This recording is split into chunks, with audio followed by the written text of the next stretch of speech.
First fill the dishwasher, then close it up.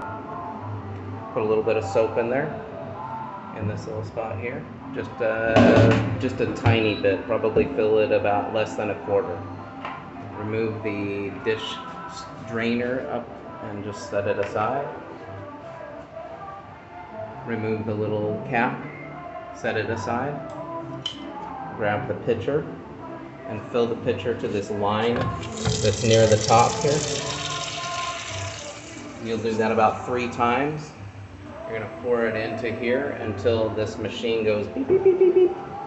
Once it beeps, this little light will turn off, and then you'll either turn the power on here and hit start, or you will pick whichever area that you want to use, like for fruit or for baby items. But we normally just leave it on normal, which is for doing normal dishes. Once your water's full, you just pour it in there. You do it 3 times. Like I said, the machine will beep even if it is completely off. Even if this light does not show, it will still beep.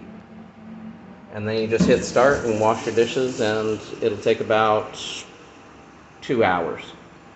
It even goes through a dry cycle.